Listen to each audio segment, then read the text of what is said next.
Shalom, shalom, friends. I started with that nigun that ends. It goes, hine, hine lo yanu velo yishan shoyme Yisrael. That because one of my kids asked me, "Does God sleep?" And that melody popped into my head where it says, "Hu lo yishan," that God does not sleep, um, which is, I guess, not a good thing to emulate. But anyways, that's why that melody's in my head today around the divine lack of sleep. Hope everyone is doing well today and excited to explore this kindness class number 33. Some of you have been at every one or almost every one of infusing more kindness in our lives. And one of the perhaps less obvious categories, but it obviously will make sense as we explore it, is meniat Atzlanut. That sometimes we want to be kind, but we're just lazy. We're just lazy. So this is a little bit of a musser, what they say in yeshiva. It's a musser shmooze. It's like a little pat. It's a little pat on the face, like wake up, come on, but not in a mean way, of course, but in a sweet way, like, humans are lazy, and not any of you, of course, but some humans are lazy, and we can wake ourselves up. So here we go. Let's start with a poll here. A little poll on this question around laziness. Laziness is mostly a challenge for me when, option number one, psychologically, I know I need to do something, but I feel a force of procrastination working against me. Oh, yes, exactly. Thank you, Aglaya. Yes, it comes from Psalms, exactly. Option two, I'm physically just more comfortable laying around doing nothing, right? Or sitting around. Or option three, intellectually, I would have to learn something new, and that feels uncomfortable, right? So what is the source of when you experience laziness? Is it psychological? Is it physical? Is it intellectual? What is the main source of your own laziness? I think I have mine here. Okay, all right, let's see what we got here. Okay, over half are aware of themselves that it's psychological for them. And then about 29% say it's physical. And then only about 14% say it's intellectual, about having to learn something new. Very interesting. Okay, so as we continue to get self-awareness around becoming better people and actualizing our potential, we can continue to examine kind of what prevents us from doing what's right, or when we know it's right, right?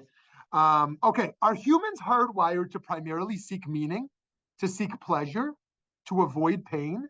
What is at the core of the human experience?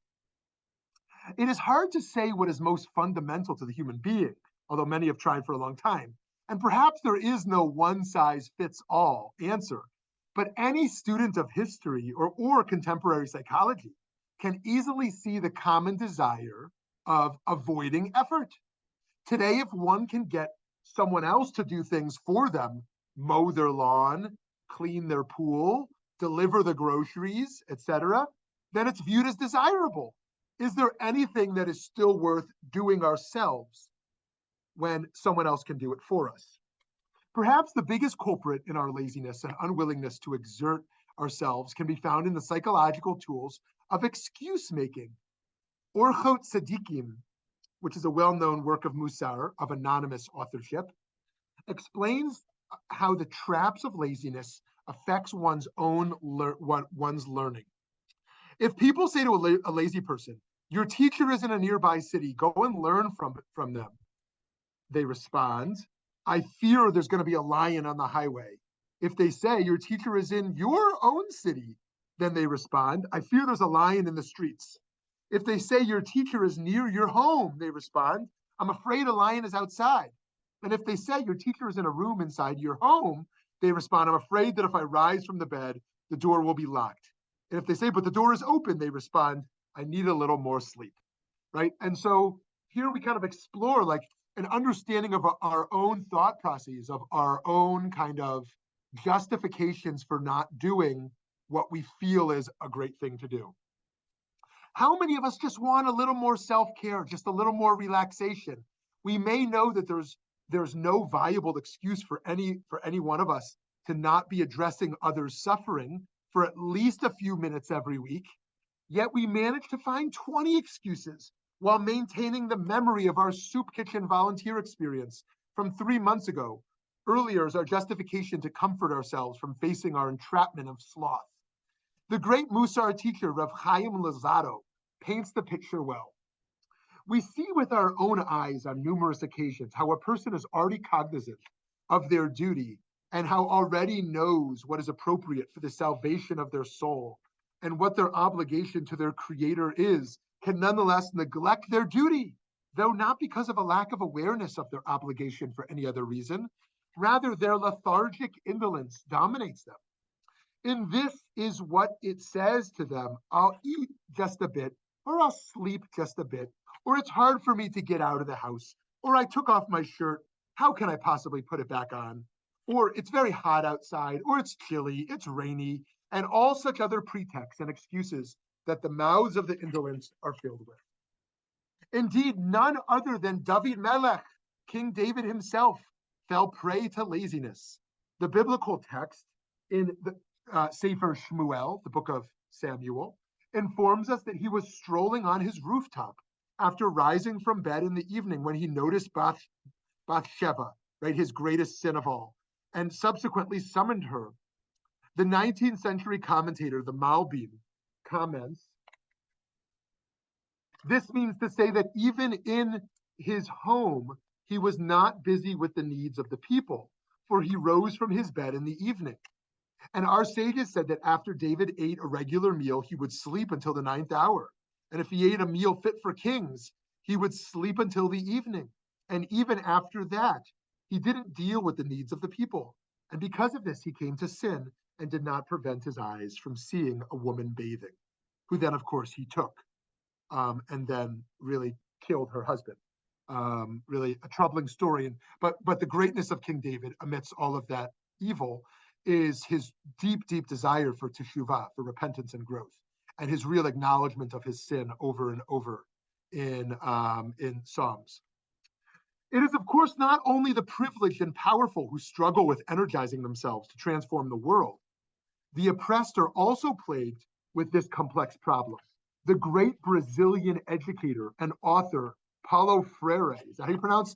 Any Spanish speaker here? Do you say it Freire? Is it Freire? Portuguese, I'm not too clear on but I would think it'd be something like Freire. I'm not sure. Yeah, I'm a little sure. Right, Brazil is Portuguese. Thank you for that reminder. Yeah. Mm-hmm. Yeah, so here's what Paulo Freire writes in his great book, The Pedagogy of the Oppressed. The oppressed, having internalized the image of the oppressor and adapted his guidelines and fearful of freedom, are fearful of freedom. Freedom can require them to eject this image and replace it with autonomy and responsibility. Freedom is acquired by conquest, not by gift. It must be pursued constantly and responsibly. Freedom is not an ideal located outside of man, nor is it an idea which becomes myth. It is rather the indispensable condition for the quest for human completion, right? So many people feel like freedom is achieved by overcoming the external oppressor, but that's only one early level of freedom. The much deeper level of freedom comes from within, and this ability to be educated and overcome the fear of freedom that has emerged through oppression. The oppressed having Now, this is certainly not sloth, but rather a different example of one of the many inhibitors placed in our minds and souls that prevent liberation. German philosopher Hegel called it our subordination to the consciousness of the master.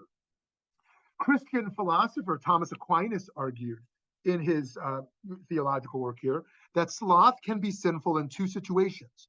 when one is in despair to perform what is spiritually good, and when one is so regretful about their wrongdoings that it becomes preventative for them.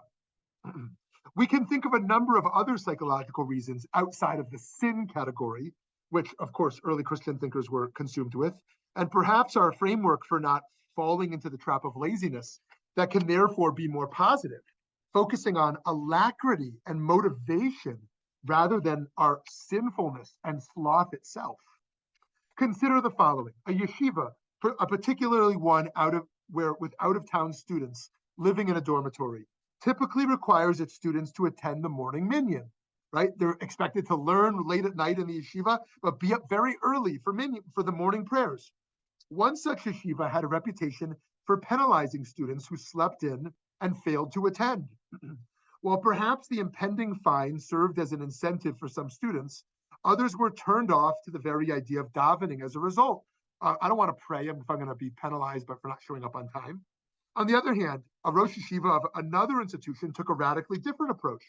He would speak to students who overslept lovingly and with a smile, reminding them of the expectation to attend minyan, and then add, but if you're going to sleep late, at least sleep well.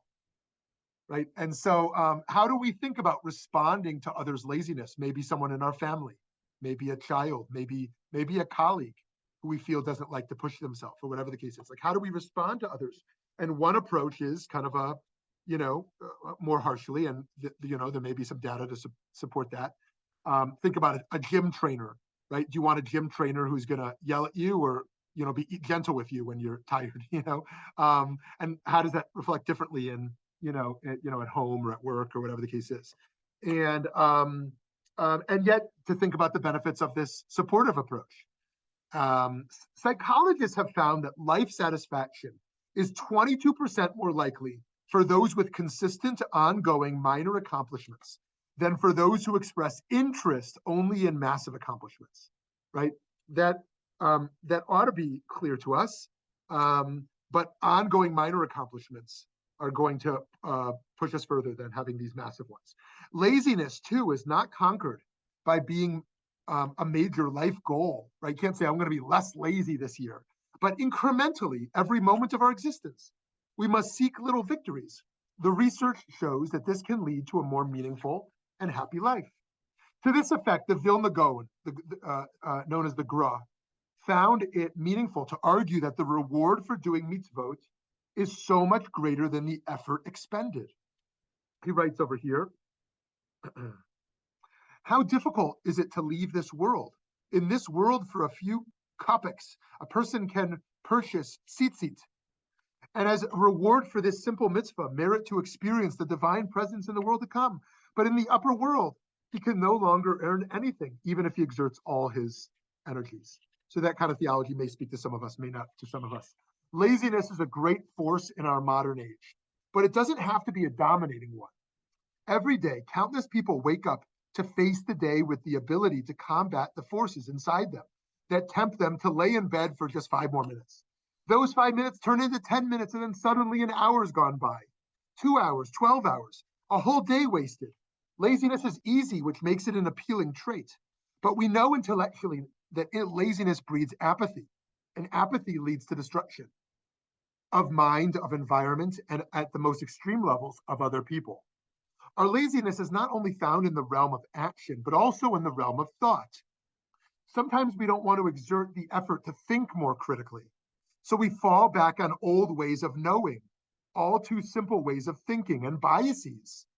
Lama Rod Owens, who I've quoted a few times in this series, writes, I don't believe in evil people, nor do I believe in crazy people.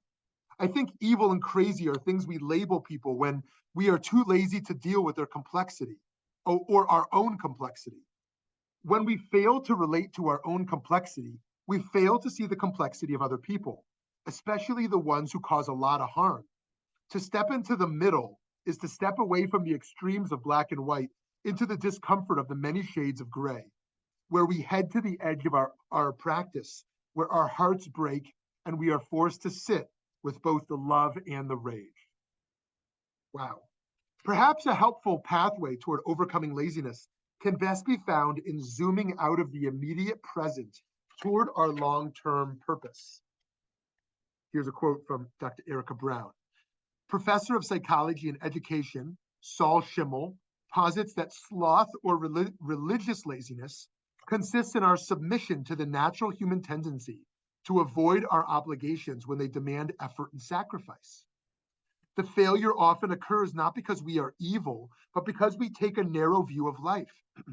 If we could fully appreciate the long-term positive consequences of benevolent behavior for ourselves and for society, we would overcome the annoyance we feel when in acting charitably we forego immediate pleasures. I believe, and I hope people will push back in our conversation, that one of the main reasons why people, let's just say Jews, for example, are not religious, and I mean religious in the most pluralistic sense, is not because, oh, I worked through the issues really critically and I concluded this about God, or I concluded this about ritual. It really is kind of a laziness.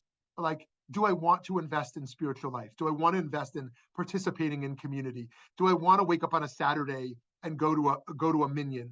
Do I want to think critically about like how to engage ritual in my life? Do I want to think about how do I support community, right? People who are sick in the community and people who are mourning or grieving. Do I want to do that, right? And it might just sound like, oh, I'm not religious because I don't believe what religious people believe, right? But once we look at the nuance of kind of the whole extent of what religion can entail, I really do think that for many of us, myself certainly included, that a lot of it really does come down to, do I just kind of want to do what's fun today? Or do I want to be a part of something that's deeply meaningful but requires some level of commitment? So merely hiding behind our religious denominations and convictions or our political parties is lazy and it deadens the soul. Far more important than choosing what religious denomination or political party we're going to affiliate with is deciding whether we're going to live each day as an indifferent Jew or journeying as a passionate Jew, vigorously seeking wisdom and virtue each day. We must loosen our grip on our conformist affiliations and embrace others. We can't afford to lose them. Yes, we need to build communities that have shared assumptions and values, but we can't rely so heavily on them that we stop thinking about those who do not conform to our beliefs. If we wish to live lives infused with kindness, we'll need to be prepared to jump at the opportunity. When we get a phone call, we get an email, we read something in the news, to jump at the opportunity to show kindness. When we're about to jump, many doubts will emerge for us. Some of those doubts may be helpful and productive to listen to. But other times, it may be that the voice of laziness telling us staying put comfortably is what feels most right. We, of course, need balance in our lives. We can't always be running a marathon, but we also know that living a meaningful life means some things are worth fighting for and worth going out of our comfort zone for. May we all be blessed with the passion, motivation, and will to conquer the inner force demanding complacency, conformity, and ease of existence. Okay, dear friends, I would love to hear from you on this topic today. I want to hear my sarcasm right now. Well, we are used to hearing some of it on some weeks, and we always welcome it. Okay. All right. Well, here's the issue. All right.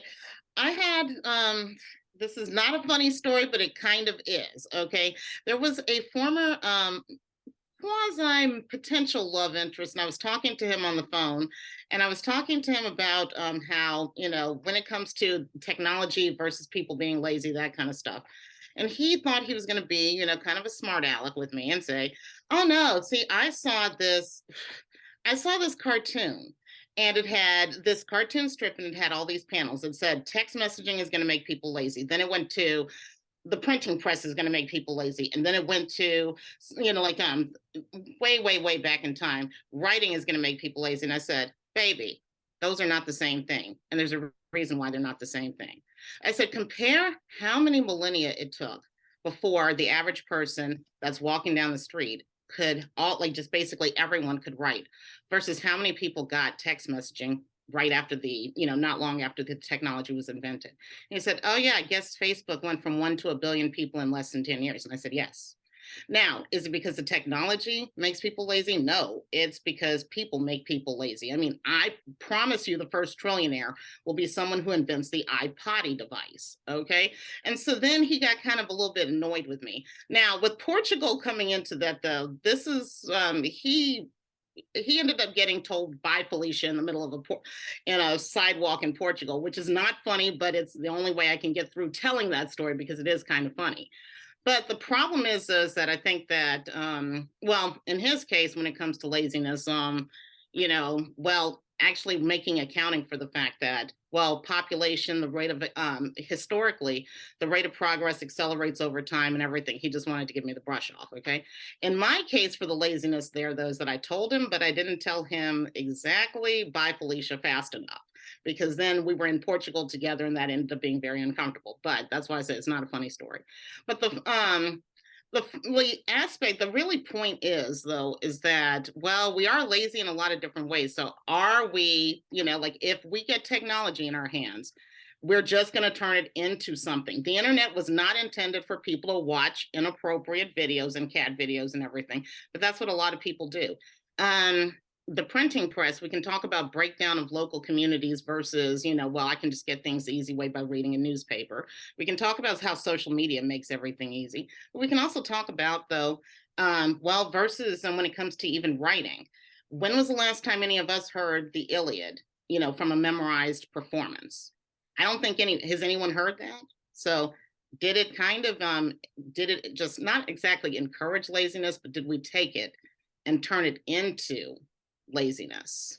Great. Thank you. There's really so much there, and I appreciate that, because I think you touch on both the realm of relationships and the realm of truth. And when we think about technology and how it can promote a laziness, perhaps we should ask ourselves, when should I text someone versus call them? When should I call them versus meet in person? When should I mail a letter versus send an email? These are important questions of how we communicate and when to use each one. You can imagine breaking up with someone in a relationship by text, in some cases being appropriate, and some cases being wildly inappropriate, right, in terms of ending a relationship. You can imagine delivering a message by email, in some cases being totally appropriate, and sometimes needing to be in person. So how do we think about relationships and what forms of communication we choose to use to convey what we want to convey in the world through all the various opportunities we have? And then there's the realm Aglaia brings up here as well, in the realm of truth, and how we just spend the time reading things, and how much of our data is just Googling and reading the first article we find versus doing proper research. How much is reading the cliff notes, so to speak, rather than reading the book? How much of it is kind of finding an easy way out when we should just sustain the tension of kind of reading a little further, going a little deeper. So thank you for that. The conversation about laziness is amazing, of how much it enhances our life, and also some of the risks and downsides as well. Hi, Lauren. You're still on mute there, Lauren. Hi. Yeah, sorry about that. I couldn't get. I'm using my phone. It's a little more awkward than my iPad. I think COVID's at least for me, had a very, very big effect. I mean, as far as like intellectually, I spend my day on Zoom going from one class to the other. It's great. But pre-COVID, I volunteered a few days a week. I would go to the art gallery. I would do stuff. And since COVID, it's like a little scary to be out there. I mean, masking is no longer mandatory. I don't want to go anywhere where it's not, where everyone isn't masked. And it's had a huge effect. And the other thing is, you're lucky, you live in a place where the sun shines. We haven't had sunshine in like maybe 2 weeks. It's warmer than it should be. It's like 4 degrees centigrade. I guess that's like about 30 something. It's above freezing. But it's cloudy, and it's cloudy, and it's cloudy. And I haven't been out for a walk since Friday. I should be, but it's hard to motivate yourself when it's like just so outside. So I don't know, is that laziness or is that just giving into external factors? Mm-hmm. Great, Lauren. Thank you for that, and thank you, Sarah, for and Ethan on the side in the chat as well. Like, is laziness a helpful category to think about? Certainly, applying it to others is something we should avoid because it most certainly is very relative in terms of what our commitments are, what our pace in life is, what our goals are, and different stages of life. But applying it to ourselves, like if we go a level deeper as well, and I appreciate we shared there, Lauren. If we go a level deeper and just look at some of the psychological dimensions around things that are preventing us from do the things we want to do and need to do, like how do we get at some of the root of that? And so yeah, I would welcome folks to reflect on that of for you or just intellectually how you think about that. Yeah, hi Gary. Good morning, everyone. Morning. Yeah, I want to push back a little bit on what you on the end part of your lecture here this morning, when you talk about laziness, somewhat related to Judaism, between the religious and the secular. I don't know if that's a fair comparison, because the thought is completely different. People that are very observant do it because God said so, or their faith in God. The secular may get off their haunches and do it for the good of socialization, good for society, but ultimately the good is done, either because I have faith in God or I don't.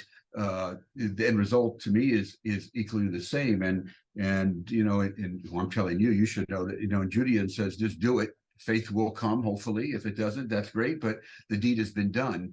And so to me, I don't see a difference there, where if I decide not to get up and go to minyan in the morning, or if someone doesn't decide not to keep kosher or wear a kippah or wear tzitzit, the ultimate is the good that was done. Yeah, thank you, Gary. I totally agree with what you said, and I love that you brought in Nasef and Nishma.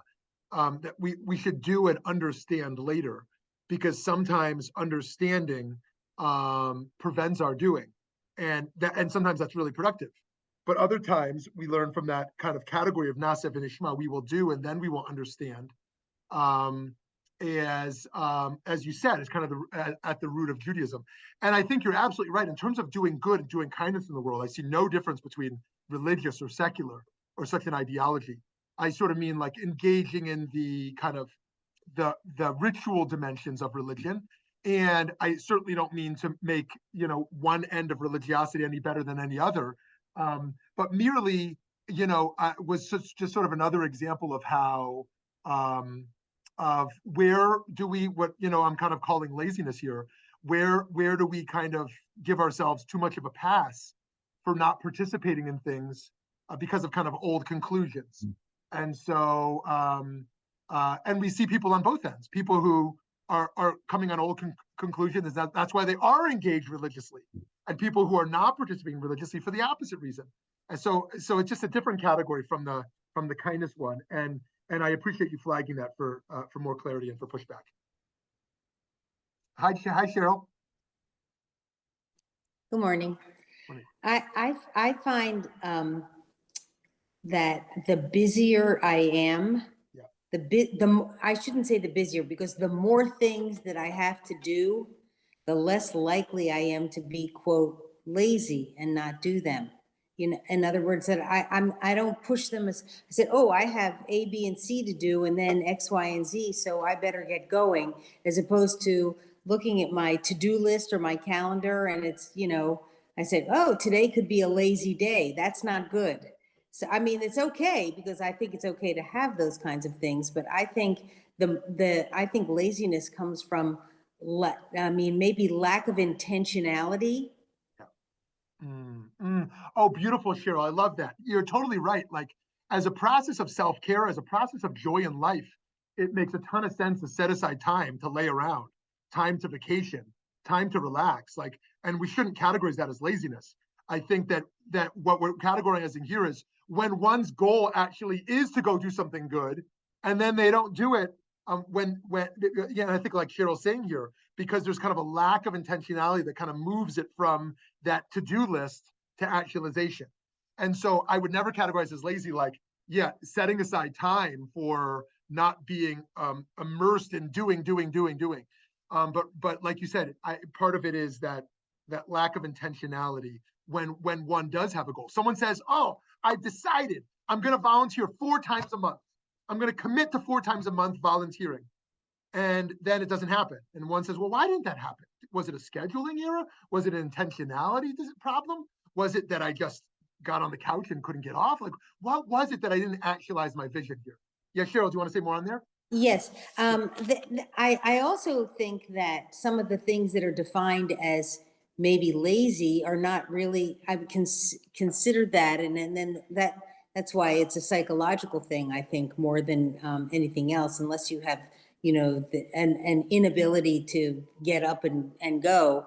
But I retired 10 years ago, and I still have a very difficult time saying, I have the time, I'm gonna sit down and I'm gonna read during the day or something like that. I feel like I need to be, quote, doing something other than, that seems to me, wow, sitting down and reading in the middle of the day, that I should be doing something else, where there's really nothing wrong with increasing, increasing whatever it is that I'm gaining from what I'm reading or that kind of thing. So I think by definition, laziness is, something that you define in your own head, or Yes. in my case, in my own head. So. Yes, right. And that resonates with what Sarah shared earlier about being relative, highly relative. I think that's totally right. And that's what I hope we can all leave this reflecting on, is like, how does this category, what does this category mean to me? Like, it might be a very limited sense, but like, in what sense am I lacking the discipline to achieve some of the things that I want to achieve in the realm of kindness? Right? Maybe we're not thinking today about exercise or something else, but like, in doing kindness, like, is any aspect of me not actualizing my kindness potential due to a lack of discipline? And if it is, how do I unpack that? And I know for myself there is. Like, I've got a whole lot of goals around kindness this coming year, and part of it's a problem of focus. Part of it's a problem of having the resources to do it. Part of it's a problem of, like, have I built in the discipline to achieve it? Hi, Ethan. Hi, Rabbi. First, I appreciate the direction that this conversation is going, and I think there are some awesome comments in the chat. When we were speaking earlier, Rabbi, your comment about laziness in Judaism, one of the first things that I thought about was, I believe we are entering and continuing into an age of enlightenment in personal ownership, meaning that I think our own individuality continues to be brought to life, in our own understanding of our worth and our value to this earth continues to grow. And that's a great thing, that we won't mindlessly do actions that we don't believe add value to our life. I think that's a great thing, that I believe that we as humankind and Jews specifically are continuing to be thoughtful about doing things that we believe in. However, I would also tie back to the Hebrew words and teachings of the teaching of keva versus kevanah, and the teaching of intention versus habit. I think that maybe too often we are focused on the surface what will provide value to us, and maybe too often we don't set for ourselves habits that are more mindless, that we just need to do in order to grow in whatever way that I think maybe we are losing to a certain degree that ritual, habitual nature of some of our practices. I think, like, in some of the fitness stuff that I do, I've often heard that your growth isn't dictated by how motivated you are. It's simply by the habits that you create. You're going to wake up And there are going to be early mornings and days that you don't want to do things that are good for you. It's about setting the standard for yourself, the habits for yourself, that even when you're not motivated, that you are going to do those things, because in the long run, they are going to benefit you. So that's kind of some of the things I've been thinking about here. Very cool. Very cool. Thank you, Ethan. So much to share there. And yeah, I love that you brought up kavanah versus keva, this sense of like, where is what we're talking about here setting deeper intentionality, and where is this and that means re-examining what we're doing and thinking creatively and a whole different skill set. And where is it about keva? Where is it about building in certain habits into our lives that we believe in and just sticking to them? And so let me give an example of my own laziness. Yesterday, I was in a public place. I had finished reading a newspaper, and they didn't have a recycling bin. They just had a garbage bin. And I very easily could have been like, I'm going to bring this newspaper in my car, and at night I'll bring it home, and then I'll put it in my recycling bin. But instead, I'm like, it's their fault. They should have given a recycling bin. They didn't. So I'm going to put it in their garbage. And that was nothing. And the only way I understand that is my own laziness. Like, I am committed to recycling. I should have brought the newspaper in my car and brought it home and done it. But instead, I said, they just got a garbage. It's their fault, not mine, right? And so, but if I had built in a keva, if I had built in a habit to say, no, that it's not a question. Like, I'm going to commit to that. So then how am I going to do it? So, yeah, a lot to unpack there. And I welcome other thoughts on Ethan's helpful kind of kavanah versus keva model there. Thank you.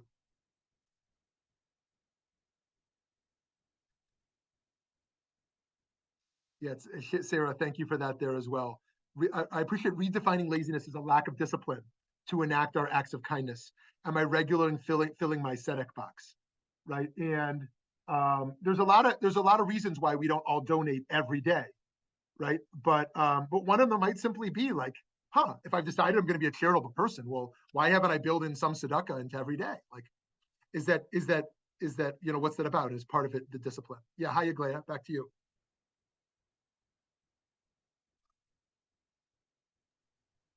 All right, now I'm unmuted, okay? So one thing that I think that, well, I don't know how to put this exactly, but I'm probably gonna stumble over words completely and everything though. But one thing that is kind of weird to me about the idea of laziness is that I go from a completely different angle. Now, a couple of months ago, I posted something on my social media that said, because I was just not in a good mood. So anyway, so I took it out in a passive aggressive way and everything. And I said, people who would rather believe pretty lies than face the ugly truth are the reason for my job. Hence the reason why I resent pretty lies so much. Now, take it though, one of the reasons why I wrote that was because of the fact that there were some issues in one of my history classes, which is another story. But here's the problem though. I do consider the fact that, are you actually going to believe a pretty lie? Would you rather believe a pretty lie than face the ugly truth? A huge reason for why I have to get up in front of a class and tell people, oh, by the way, your world really, really has a lot of evil things in it. Now, is this something else we could consider laziness? The fact that, well, it's easier to just go along with the crowd. It's easier to just believe what the crowd is telling you. Now, we could talk about this all day in the US about, is it easier just to, all of the people in my neighborhood, would it be easier for me to just say, make America great again? I don't know. Not in my own conscience, but it does cause problems for me if I'm actually going to say, no, I don't want to make America great again, that sort of thing. Mm-hmm. As a matter of fact, though, it can take a lot of effort. So is it, a situation of laziness also in religion, to throw this out there also about religion, to just do as you're told, even if you have some moral objections to it, just do as you're told. Great, thank you. And so one of the opportunities for us here is to think about, what is our meaning-making process for our own discomfort, right? If we have discomfort in thinking about some of the ugly truths, right? How do we make meaning of that? Right? It's like some people want to study the Holocaust, or study slavery, or study, things similar to that kind of thing. And some people just don't want to look at it at all, and I'm not blaming either camp, but like we make meaning in different ways. And when we sacrifice, how do we make meaning of that? When we give up our time, we give up our energy, we make ourselves uncomfortable. And that might be one of the ways to break through, again, what I'm calling laziness, but we can use a whole bunch of other terms, of not being willing to kind of engage with the messy, the uncomfortable, right? Because something is blocking us, and we're not sure what we're going to gain by doing that. So yeah, so thank you for that. And I think a big role of a teacher, I think, is precisely making people uncomfortable. You know, in the learning zone, if you looked at a chart, like if a student is too uncomfortable, if a student is too comfortable, they're not going to learn. And if a student is too uncomfortable, they're also not going to learn because it's too uncomfortable. How do you find that spot right in the middle where people are challenged enough but not too challenged, right? That they can still hear, and that's true for a lot of things we do. If you are a doctor and trying to, you know, have your patient engage in a process of healing that they don't want to participate in, how do you? And that's actually, I was reading something interesting recently around kind of attention in the medical research world about speaking truth versus speaking towards what people are likely to do. You know, do you want to give the public advice as to what is going to be most likely for people to achieve, or do you want to give what's actually true? Let's say, for example, I'm going to make up figures here in an unhelpful way. Let's say you found that you needed 60 minutes of cardio to actually be good for the heart, but you found that people were only really willing to do 25 minutes. So do you give the medical advice 25 minutes, or do you give the medical advice 60? Do you want to speak truth, or do you want to speak to what people are going to do? And that's a difficult tension about how we also, and in the rabbi world, do you meet people where they're at and try to speak about, you know, should rabbis give sermons based on where people are at, or towards the highest ethical ideals of Judaism? And I hear that tension among rabbinic colleagues all the time about kind of what level, and as activists, do we push towards the ideal beyond what might be achievable at the moment because we don't want to give up that ideal, or are we pragmatists and push for what's winnable? And both sides think the other's a sellout and is lazy. You know, so these are hard questions. Okay, Eddie, your video came on, so I think that means you're ready to say something. Yes, thank you. I think it's so individualistic sometimes.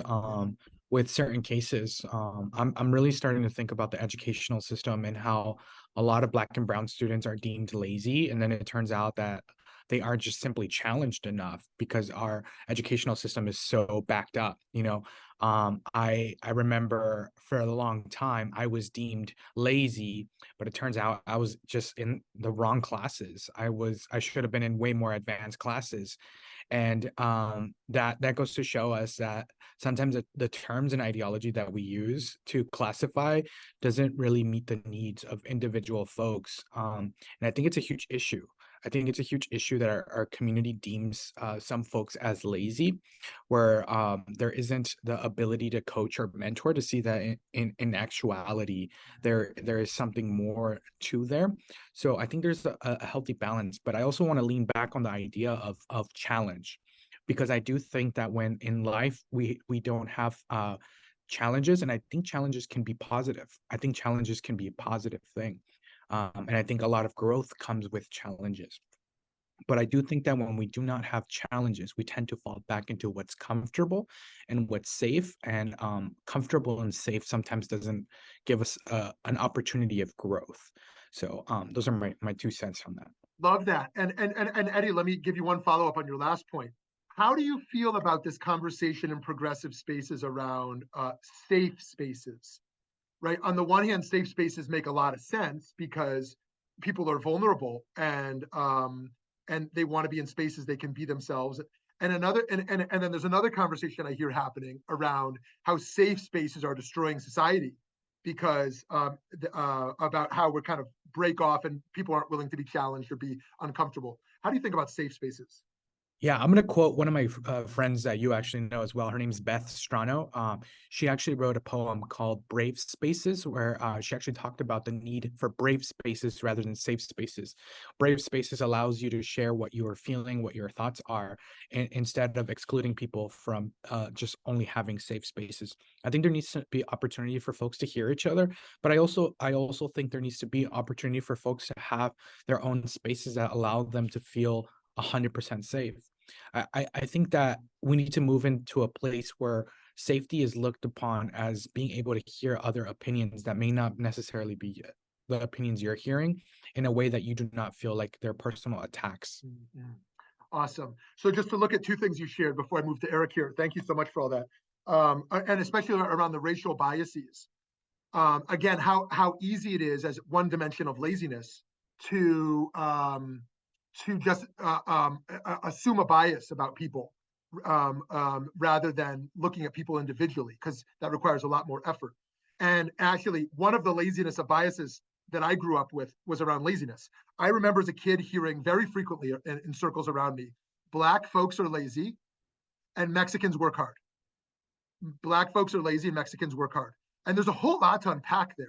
And I don't know if other people ever heard things like that when they were growing up around an American discourse around, oh, the homeless folks, should just work harder to get a job, right? And people living in poverty have to just work harder. I mean, and that in particular going on Black folks, but Mexican immigrants, for example, were deemed to kind of be people to respect because they were willing to work hard, and so there's a whole bunch of racial stuff to unpack, and then kind of the Jewish narrative as well around, oh, well, my parents worked really hard and they got to where they are. I have this because of their hard work. How do we think about effort, in regards to ethnic groups, effort and success, and how do those inform some of our biases?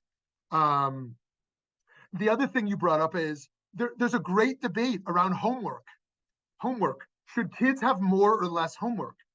And part of that has to do with how we understand academic excellence and what the expectations are of kids. But another part is there is assumption among some that kids are lazy.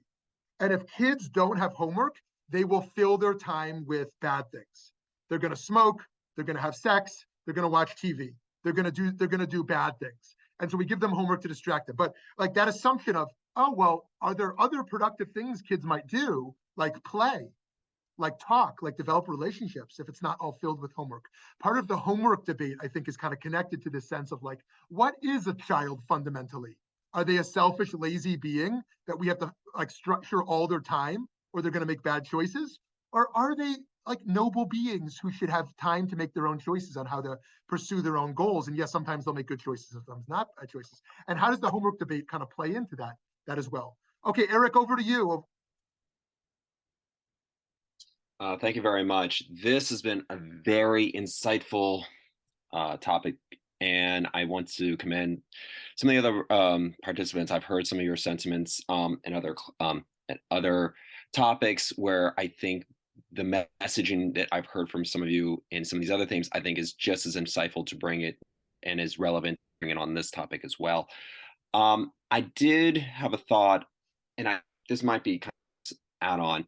We've talked about, for example, about tzedakah and the notion of can we give all at once versus little by little.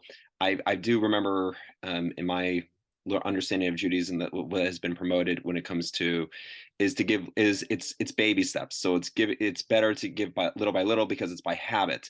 When I think of that same application of a practice when it comes to laziness, I think while that is very helpful, the idea of taking baby steps to kind of break the trend and systemic behavior of laziness, there's also additional factors that can influence where it's no longer baby steps. There's an increase. It's a higher value, such as urgency and prioritization. This could be whether it's health, starting off new versus going all in. I feel like what we've talked today is a little bit about it's just baby steps. We talked about moderation, but I also think there's a sense of urgency and prioritization when it comes to combating and mitigating the impact of laziness in different aspects, whether that is physical, whether that is spiritual focus, or if it is the people in our lives, family or friends. So those are other core factors to consider that I've learned to, and believe me, I'm combating my own sense of laziness. But I feel like this sense of urgency and prioritization when going from baby steps to going a little bit more has kind of helped me to understand that component. Thank you. Beautiful. Yeah, Eric, thank you for that. And no, I mean, I think a good activity, if it resonates for anyone, to do after this session together is to say, like, I knowing everyone here, I know we all are challenging ourselves to be more charitable, to be more giving, to live with more kindness. No one here is so arrogant to think I've mastered it. Like I am so charitable and I am so kind and giving. Like I have nowhere to grow. We wouldn't be here together if any of us thought that. And so the question is then, what do I do with the gap space? Right? I've decided my life is about being charitable, advocating for justice, being kind to people around me. And I know that I'm here, not there. And that's okay. I'm human. I can't be perfect. But what are 5 reasons for the gap? And some of them might be really good reasons. Look, I work really hard. I just don't have any more time. Look, I'm paycheck to paycheck. I don't have an extra dollar for anything, right? Or, we may have really good reasons. But then if we try to look at the other 5, like what are 5 reasons of things that are holding me back from being a little better, doing a little bit more, being a little bit more charitable? And I like that you brought up some of those points, Eric, around some of what some of those barriers might be for us, and to try to work through psychologically what's holding us back. Like if I say I really believe I should support causes, and I'm really not in any way uncomfortable in the way that I do it now. I have everything I want. I don't make a single sacrifice. The amount I give, I don't feel it at all. Say, okay, we should feel a little sacrifice in our life if we really believe a major part of life is giving back. So like, how am I going to do that? And how am I going to break through that discomfort a little bit to break through the routine I've kind of been in?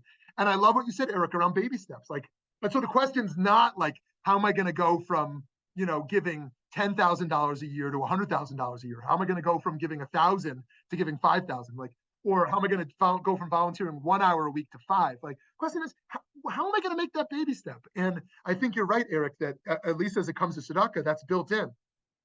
That's kind of built in. Those baby steps is kind of building in those habits. Maimonides talks about that all the time. The Sefer HaChinuch talks about that all the time, about the power of habituation as it emerges in our tzedakah as well. So thank you for that. I love that.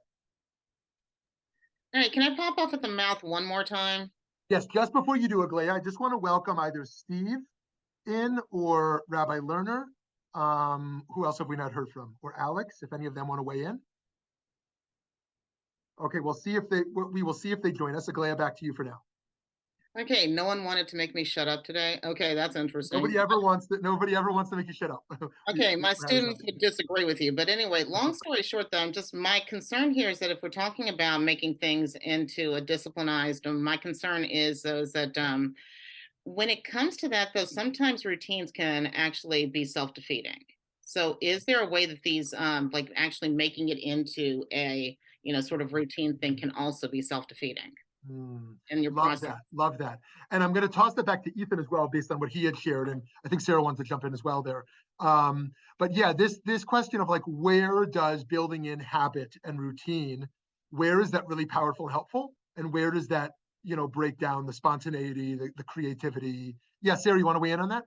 Well, I guess I'm going back to, sorry, the thing that I put in the chat about tzedek box, which invites us to look at what we want to approach, what we do with it. So on a given day, I can have learned about something that is meaningful for me spiritually and globally, and then what's my next steps? And if I did something, who did I do it with? How well did it work? What does it mean? What are my next steps along the way? It's about continually reevaluating how we are taking these actions in the world to do good, to make our lives meaningful, and to reach out to others, to bring them into those actions so that we are all changing the world together. And for me, it's not about laziness. Often it's about inviting the other who may be too hesitant, too bewildered by how can I possibly do anything about these awful things, inviting them to share in that experience. And at the same time, we are bringing ourselves forward, and it's all good. And it's all acts out of our hearts and in the world. So in terms of laziness, I think back to a time right after I had retired because I was injured, and I was trying to process changing my whole notion of who I was. And for me, it felt so lazy. It was like, oh my God, I didn't accomplish anything. And yet, talking to my partner on the phone that night, he said, well, I can't believe you did all of that today. That's amazing.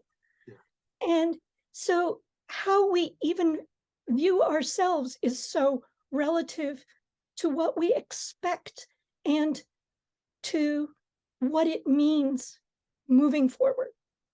And I'm sorry, Sarah, keep going. I'm complete. Oh, you're complete. Okay, thank you. Yeah, and so how do we be gentle with others? And how do we find the right balance for ourselves of challenge and comfort, of self-embracing and self-love, and also a sense of growth and passion for learning and for actualizing our potential. And that's very different for all of us. Some stages of our lives we really need to embrace our perfection, and some stages we have to embrace kind of our imperfection and our brokenness. And sometimes we really need to be pushed, and sometimes we really need to be comforted.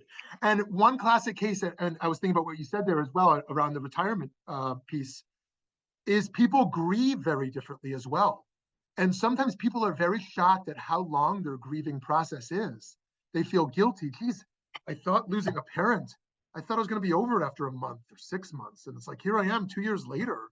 And I feel down on myself. I'm like, I feel lazy and depressed and like, what is this? And like, grieving takes time, and we can't label it as lazy or be hard on ourselves around that, right? And that's true for a whole bunch of, as Sarah brought up, self-identity shifts, right? Shifting in who we are in our life stage, and being self-judgmental is not going to help. So how do we break from being self-judgmental to being curious, and yet still maintain a spirit of challenge? And it's a paradox, and we have different degrees of comfort with all of this. So friends, our last 2 sessions we did reducing worry in our lives, and increasing joy, and seeing how those help to increase our kindness. Reducing our worry, increasing our joy. And next week we're going to talk about being hopeful, how breaking down despair and increasing hope can also help our kindness. And this one, it's a little more challenging than the happy ones. The happy ones are like, be joyful, be hopeful. And that's really great. And some of this also is like looking at some of our shadow side as well, of like, where do we have vices that we can work on? And some of those vices might just be the unwillingness to think more deeply or work through some of the challenges. And that's where we can support each other, and in various ways. And so I give you the blessing, and I hope you'll give it back to me, that we are kind to ourselves, and gentle with ourselves. And also we find the spaces that are right for ourselves to break through some of those barriers where we can, show a little more effort towards helping to bring repair to the world in small acts and in large acts. Have a wonderful day. Can't wait to see y'all next week.